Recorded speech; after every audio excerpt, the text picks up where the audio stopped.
Hello, nieces and nephews. This is your Uncle Bill, and welcome to another week. This is week 24, year 2022. And guess what week it is? It's Camp Week, one of my favorite weeks where we talk about camping and we also have a great time. And Uncle Bill, let's see, what am I forgetting? Oh, yeah, we have five crazy things. Yeah, this one, five crazy things. Or is it this one, five crazy things from Uncle Bill's house, all that have to do with camping. Uncle Bill shared with some friends not too long ago that he went over and got himself a new knife. This is a perfect camp knife. No, I'm kidding. Actually, I wouldn't take this camping. This thing's like too big. Oh, doesn't that look great? This one is number one on my share, and it's called Overkill for camping. Although if you're going to war, this would be a nice knife to bring with you. This is a replica of the original Marine combat knife. And as I suspected, I had sent this picture to a friend of mine that is a former Marine, and Corey told me that he doesn't remember these little jig-jag things, the serrated edge, and neither do I, because I remember seeing Marine bayonets before, long time ago. So let me be patient with me while I'm putting it back in, and hopefully that you all can hear my audio, because I had some trouble today.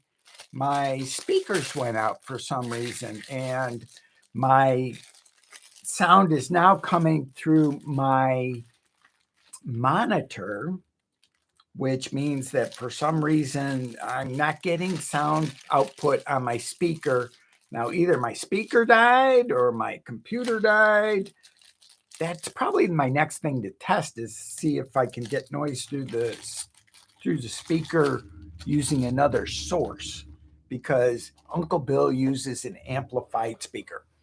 This is number one, the Marine knife.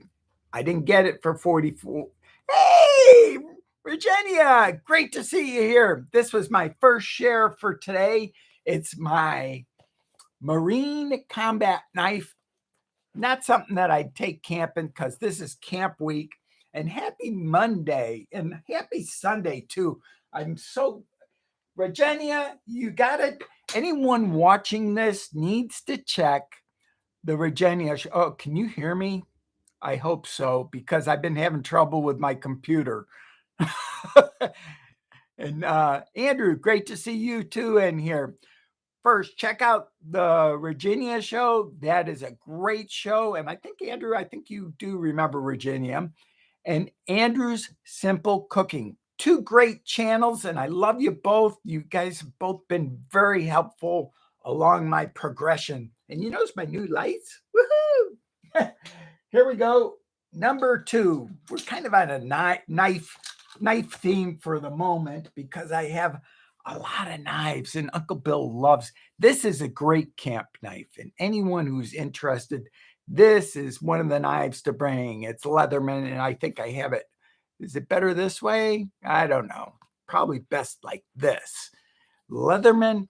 This one was a limited edition. They didn't make it for very long. This is actually made in America.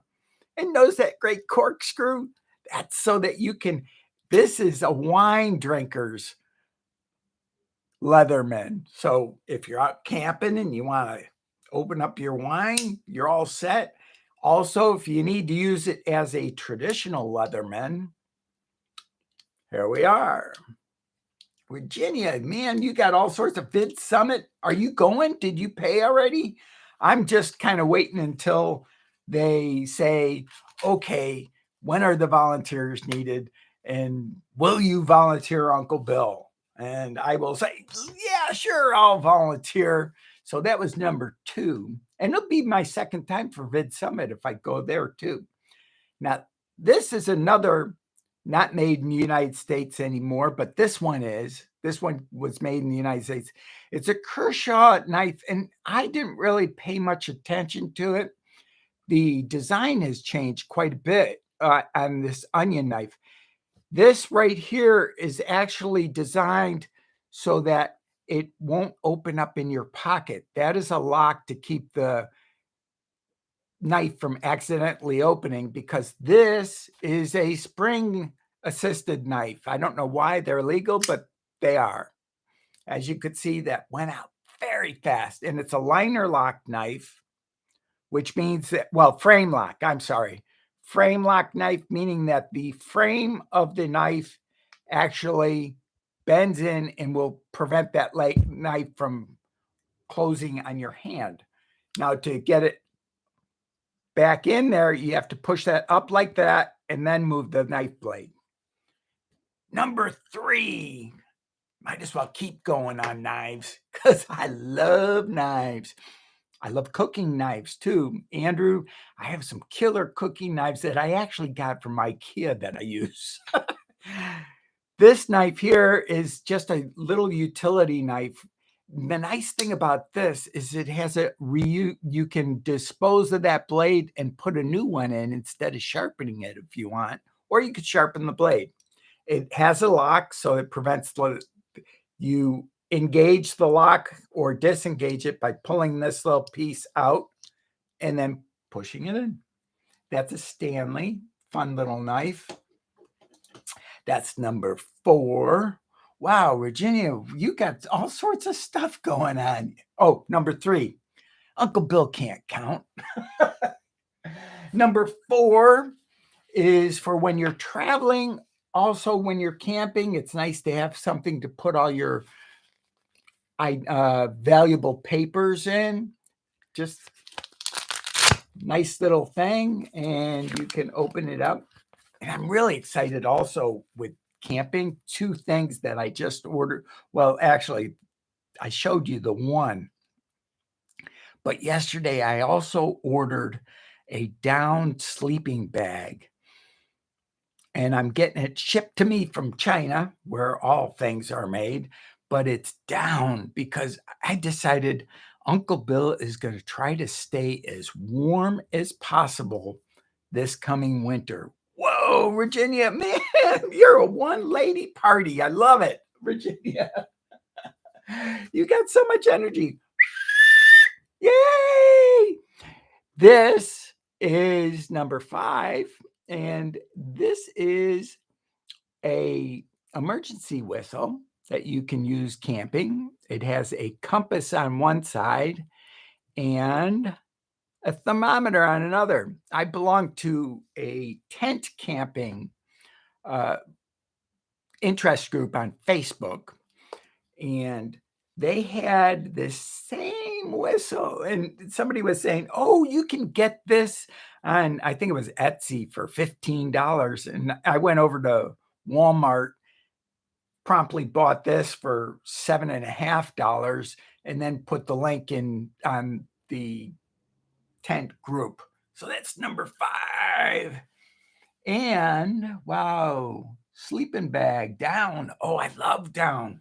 Down keeps you so warm. And the cool thing about down is that you can also use it in the winter, in the summertime, because down has this weird principle to it. It keeps you nice and roasty, toasty, warm, but it doesn't overheat you in the summer for some reason. I don't know how that all works. I have a down comforter, and it's perfect in winter, perfect in the summer. I have a synthetic down alternative comforter. It keeps you mostly warm in the winter, and in the summer, it bakes the living tar out of you. A couple of more things, because I said we were going to talk about coffee. I only have 2 of my brewers because I'm getting ready for camping later on this week. This is a pour over for coffee. I have tried this one out.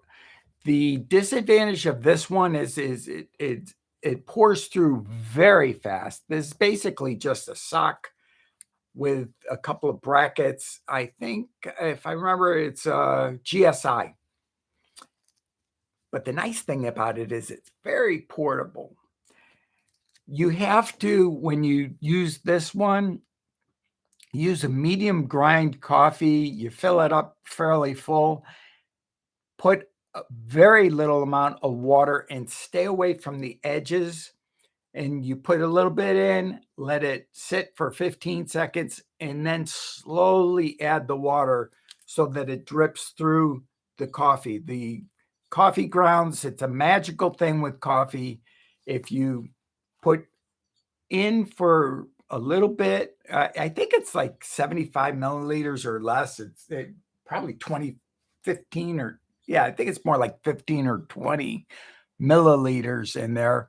You put it in there, let the grounds expand, and then for some reason they all tighten up. That's one of the reasons why they tell you do not put coffee grinds down the drain, because coffee will clog your drain.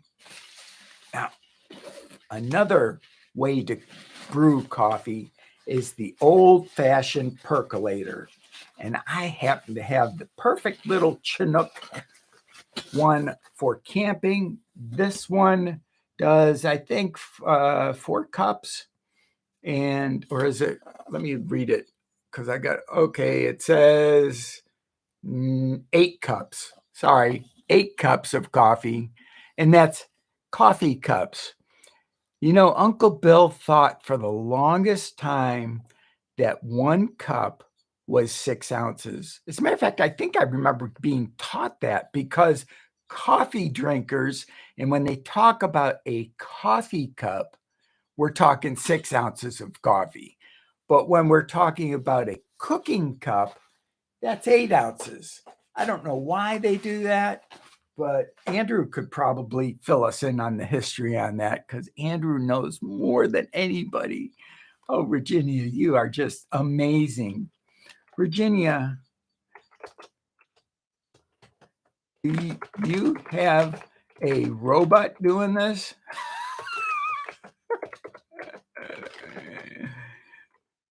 You are fast. You are fast. And nothing like a lot of good chat, because Virginia, I know you're there, and thank you so much for coming. And Andrew, thank you for coming. How did you like my French toast video? I hope you both saw it. It was my gift to the YouTube community, because I love to cook in addition to all my other things. One of these days I'm going to, well, actually I am working on niching down. This channel will never be totally niched, but my other ones are. My cooking channel is niched. My camping channel is niched. This channel will never be niched, except for the fact that we will be doing 5 crazy things every Monday, and that will be fun. I'm also confused about the measure of cups. Yes, normal cups are 8 ounces. Coffee cups are 6 ounces. And it all boils down to the fact that coffee used to be very expensive. And because they figured out a way that they could save, they go, would you like a cup of coffee? And then they only have to give you 6 ounces, and they give that to you. It's the same way that Starbucks, when you get an espresso, they just give you 1 ounce at Starbucks. Everywhere else, you get 1.5 to 3 ounces when you order an espresso. At Starbucks, you get a measured shot, because I don't know why, but they decide that they're only going to give you 1 ounce. And if you believe that about the coffee cup, I got some land to sell you guys too, because I don't know why they call it 6 ounces for a coffee cup and 8 ounces. But I do know that if you do get a coffee pot and you see it measured where, over on this side, where it says 4 cups, that's going to be 4 times 6, 24 ounces. And same thing with 8 cups. It's going to be 32 ounces, because they're lying to us. Whereas the other crazy thing with measuring, now that we're on the subject of cooking, and Bridget, great to see you here. I guess you're on your lunch break. Bridget is working over at Sesame Place today, and she's doing a great job over there. She's been on the cashier. Her feet are tired, so everybody make sure that you wish Bridget the best, because she's had a rough day standing on her feet all day long. And I need to take a drink and read the chat. Have I missed anything? So fast. Oh, Walmart. Oh, yeah. I did say Walmart, didn't I, when I was talking about the whistle? I hope so, because that's where I got it. And you won't find it at the store. You have to order it online. I was pleasantly surprised. And also, if you do order that whistle online, two things to notice. One, Andrew will like this. Virginia, I don't know if you'll like it. If you notice, it's in centigrade. And there's no, oh, wait a second. Is there conversion? No conversion. Just centigrade. Then the other thing, I think that's it. All right. Virginia, do you have a robot? Okay. That was for me, wasn't it? I will look at your video. Yes, as a matter of fact, Andrew, you can probably give me some pointers. The one thing that I have figured out about French toast, and this would be like the most delicious French toast known to man, is you do the egg wash, egg bath, whatever you call it, but where you soak it in the egg overnight and then take it out. I don't have a deep fat fryer because obviously it's not good for you, but sure makes tasty food. Take the French toast out, flour it real fast, and then put it in a deep fat fryer for 4 minutes. Could you imagine how tasty that would be? I mean, just, oh, yummy. Nothing says good food like fresh fried food. I love fried food. And it's something that I should stay away from because it's anything tasty, you spit it out and don't eat it. Let's see, what are we at? Yeah, easy on the feet. Yes, yeah, poor Bridget. It's one thing that is easy on feet is to get a good pair of sneakers, because I have found it very helpful to have good pair of sneakers. I owe everybody on the Bill Dube Climber site a video, and I've been working on it. It's climber size, and not climber size, shopper size. I'm sorry. All my sizes. And I got the idea of shopper size from Jazzercise. Now, shopper size, I go into the history of shopper size, how caveman, was the originator of shopper size because they used to chase the wild animals. And I won't spoil the whole video, but that should be coming out sometime this week because I'm still editing the video. It's a big video. It's not going to be long, but it's a big video for the process. I've done online video, on computer video, and also I'm going to be working on trying to solve why my computer speaker's not working today. And hopefully you guys can all hear me. You must be able to hear me. Otherwise, you would have left a long time ago. I had this morning my computer speaker, which is a speaker bar, and you can hear it fine. All of a sudden, my output goes from the speaker bar to the back of my monitor, and my monitor has like the worst speakers ever put on a computer monitor known to man. I didn't care when I bought it because it's the Scepter 24-inch and it was dirt cheap. The other monitors that didn't even have speakers were more expensive, and this one works. So shopper size, yes, shopper size is fun. Shopper size is simply, instead of taking your car or your motorcycle or the bus, or, well, bus might count as shopper size because you got to walk to the bus stop. But instead of taking mass transit, or you walk to the store, you carry whatever it is that you bought at the store home with you. I did shopper size when I went and got my knife, because I walked over to Big Five and I picked up the knife and I walked it back. That is a 5-mile round trip walk. The funny thing is, I used to think of that as a big walk, but it's not even a little over a half an hour to get there and a little over a half an hour to get back. Uncle Bill's got the time, so it works. We hear you very well. That's good. Thanks, Virginia. How's the weather in Houston today? And Andrew, how is things in England today? Oh man, it's been such a fun. Oh, and I'm remembering, for camping this week, I decided I'm going to go one step bigger, and I'm going to bring my,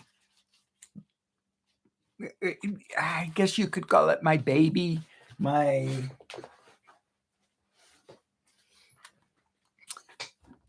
Canon M50 is going with me camping. I haven't brought this camping yet. I'm realizing that it's better to bring it and have it being used and risk having it destroyed camping than it is for me to keep putting up videos where I have sliding focus and things not working quite right because I'm using old cameras. Gas is high there. It's probably even higher in where Andrew is. It's warming up nicely. And now it's, yeah. God, we all love summer. And June is one of my favorite months of the year. And I wonder if anybody can guess why. Bridget, you don't count because you already know why, because I told you why. Well, actually, I can include you in there too, Bridget. And I will wait. Hot, hot, hot in Houston, Texas today. You know what I do with hot, hot, hot weather and cold, cold, cold weather? Is I just use my brain and I say, just save this day for when it's the other way around. I remember back in Syracuse, New York, being out in the snow, freezing my tail end off, thinking, oh, I remember that summer day. And you can almost warm your body up when you start thinking about that hot, hot, hot day. And then on the hot, hot, hot day, you do the same thing and go, wow, I can remember when I used to be at Penn State University. It was on my way home for Christmas vacation. I was on Route, what was it, 81, and I was hitchhiking my way back to Syracuse, New York. I had CB radio because I figured, oh, this is going to be the way to get down truckers and have them come pick me up. Come pick me up. I'm hitchhiking. And I had a big sign. It was like about this big, about 1.5 feet by about 4 feet. And it said, on one side, it said Syracuse. And on the other side, it said Penn State. Because everybody knew what Penn State meant. It meant you want to go to state college. I found that was the best way to hitchhike. I learned something new also that night. One, truckers don't like to see you along the side of the road with a radio because they think you're a policeman. And I had one come within about this close to me. It was scary. Then the other thing is, if they can't, even though I had the big sign, I realized once it got dark, you can't see that. So after I did that, I bought reflectorized tape and I outlined all of the letters so that the next time I got caught in the dark, you could see my sign. And that's how I got home. But on the summer days when it's really hot, I thought about that day when I almost froze to death just outside of Scranton, Pennsylvania. Are you a grandfather too? Not yet. I know. We keep hoping. And I know my youngest is trying, so we'll find out. She's happily married up in Reno, Nevada. So if I want to get my gambling on, I can just go up and visit her. Although she said, Dad, you have to wait until I'm all settled into my new job, because she has a new job now working for the county of Reno. So, and that should be very exciting and a lot of fun.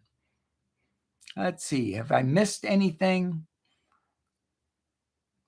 No, grandfather. Yes, I wear many hats.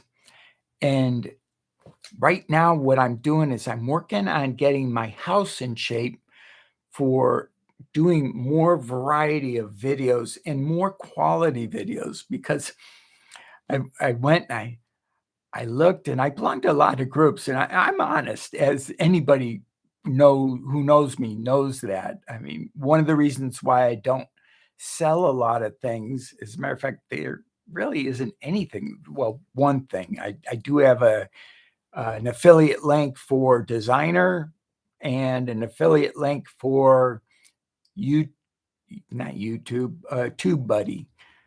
And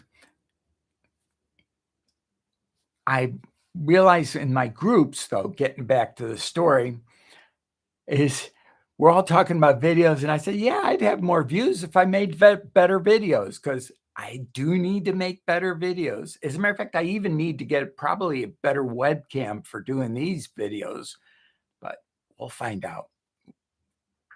And where's Uncle Al today? He must be mad at me. I'm going to have to go watch some more of his videos, and I need to catch up on Virginia, and I need to catch up on you, Uncle Al.